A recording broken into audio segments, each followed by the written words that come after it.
everyone. I'm Michelle with GlobalGeek.net. We are at the Mile High Horror Film Festival for 2014. I am sitting with one of my personal favorites, Mr. Jonathan Tiersten. Thank you so much for taking the time to sit here to talk to me today. Certainly my pleasure, Michelle. So we have some new news from you as far as a new movie that you've just been working on. Yeah. Reservoir. What can you tell me about that?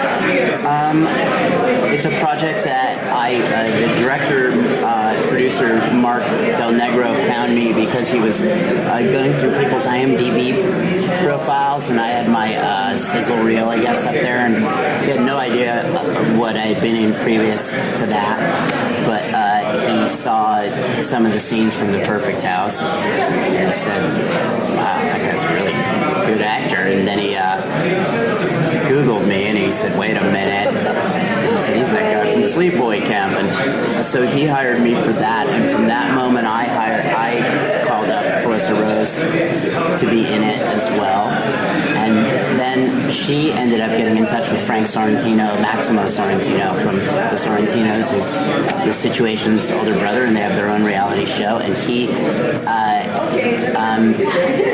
so he was cast in it as well. And it all came together really rather rapidly, and then we shot it in a couple of weeks, and there were a lot of other stuff they shot, so I guess about a month shoot entirely, and now it's going to come out so quickly. It's amazing. October 24th.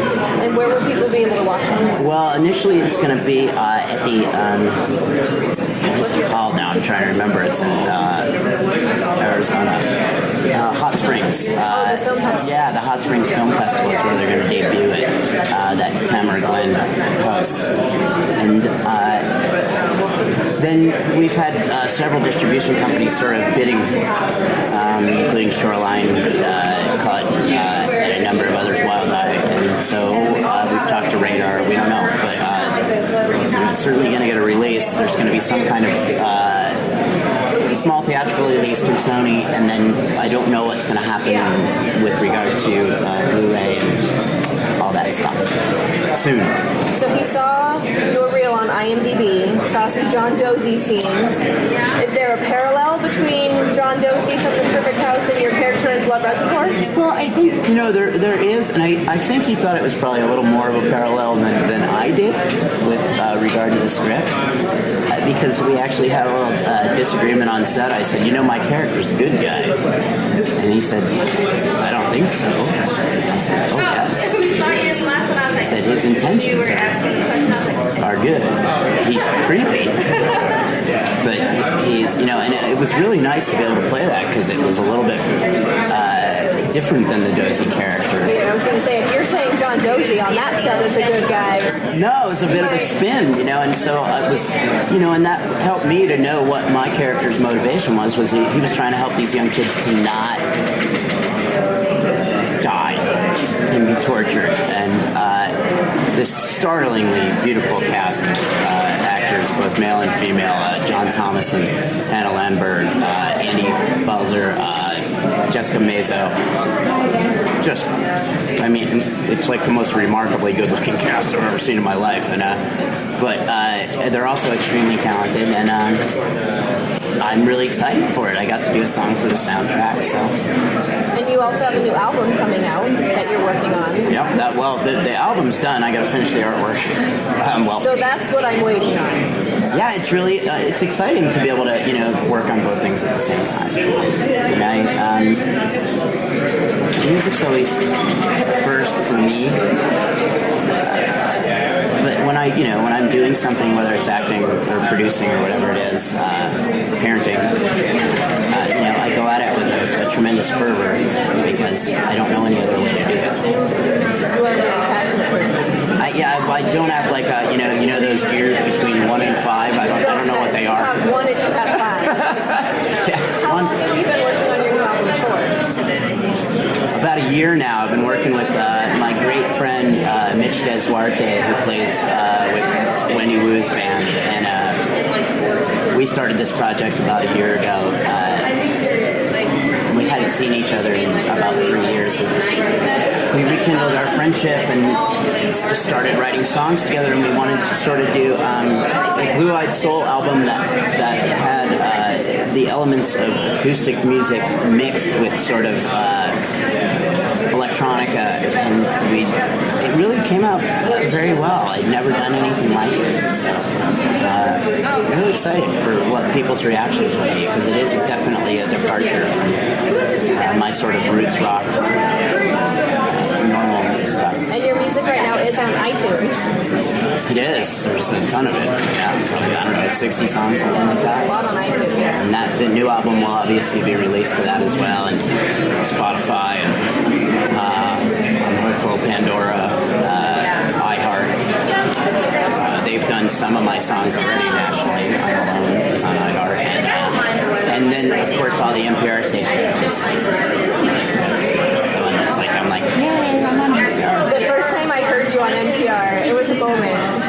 I was driving my son to school, and they were introducing the beginning of the music show, and they said, we have some great music today. And they said, we have Elvis Costello, David Bowie, and Jonathan Tiersten. And I went, I was like, and my son, I think he was 5, he said, did they just say your name, Daddy? Like, shut up, kid. But it was pretty, it's really nice when I'm able to share it and sort of get the horror fans interested in what I'm doing. That's fun. Well, you also had one of your songs in The Perfect House. I did. In the Air is in The Perfect House, and then I did 2 songs for the Plan 9 remake. That's Johnny Johnson's film, and that got picked up at Cannes. And so I was able to do Love is Strange, the old Mickey and Sylvia song, which is just, an amazing opportunity. And then Tiffany Shepis asked me to put that in her short called M is for Matchmaker. And now I've returned the favor by asking Tiffany to be in The House of Wet Blood. So it's fun to be able to sort of help each other out cooperatively, yeah. And then The Perfect House also recently, well, not as recently, but came out on DVD. DVD release. Is there going to be a Blu-ray release for it? I'm terribly remiss when it comes to stuff like that, because Felissa had a whole stack of The Perfect House DVDs, and I said, where did you get those? And she said, I called Wild Eye Releasing, and they were very glad to give them to me. And I said, wow, I should probably bring those to conventions. I would guess it's dependent on sales, but with the way things are going, with it being released in the UK under the title The Fear, and then in Australia under A Devil's Inside, I think so. I hope so. I know it's, a lot of people watch it. That's it. So now that you've played your John Dozy in The Perfect House, and then in Blood Reservoir, you were saying you kind of had a spin on that character, do you ever really just want to play like Batman or the superhero, like total good guy all the way throughout the whole film?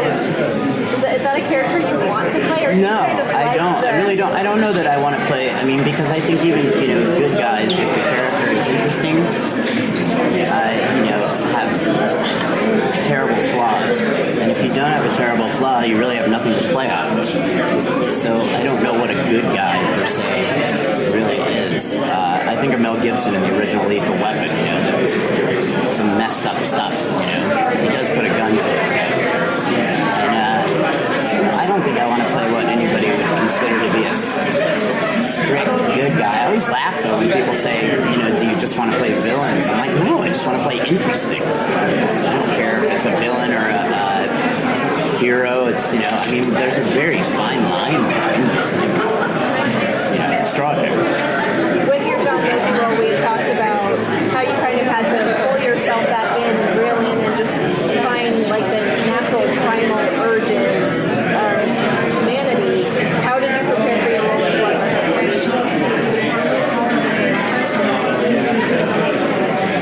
It was different, I gotta be honest. It took me a while to sort of come to the conclusion that his intentions weren't bad. He was trying to do the right thing.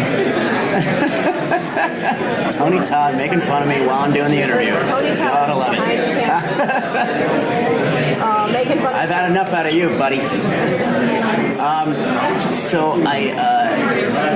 What I think is that I realized that there were similar studies you need to do, but once you find out what his end game is, and I found that from my friend Sean Crouch, who's a writer, is you sort of start from the end and you work your way back. The problem is with the character in Blood Reservoir is that he keeps reliving things over and over, but he has no idea that he's doing it.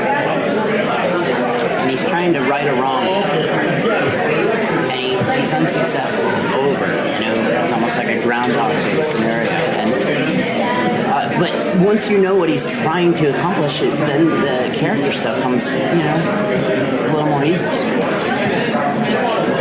So Blood Reservoir premieres on October 24th. All of your music is on iTunes. Your website is www.jonathantiersten.com. You are also on Facebook and have a fan page. Easy to find. Very easy to find. Yeah. Fan page, regular page, doesn't matter. And as I said to a million people, I always get that. I'm fairly blunt. I don't generally pull punches. I don't want to have the acting thing be the be-all and end-all of my life, but I do enjoy it thoroughly, and I go at it as hard, do it as well as I can, I guess. And I'm just so thankful and grateful to be given this opportunity after a 20-year hiatus. And, I have a lot to thank Melissa Rose for, actually. And so the future's bright. I'm just curious to see what comes next. Maybe I could work with Tony. Maybe you could. Do you have any other projects that they'd have to give me lifts in my shoes. I just did a film called Sugar, where I did sort of a glorified cameo with Alice Ripley, who won Tony on Broadway for Best Actress in a Musical last year, so that was really a blessing. And then Redemption is going to be at the New York City Independent Film Festival on October 19th, and that stars George Laros from The Sopranos. And I was able to really get to know him and go out to dinner with him and pick his brain, and that was extremely. That was like a thrill. It was a dream come true. So yeah, a lot. We have a lot to look forward to from Mr. Tiersten. I hope so. I just hope I can, that each role can turn out as good as well as John Dozy did. All right, well, thank you so much again, JT, for sitting down and talking to me today. I really appreciate your time. You're so welcome. It's always my pleasure, Michelle.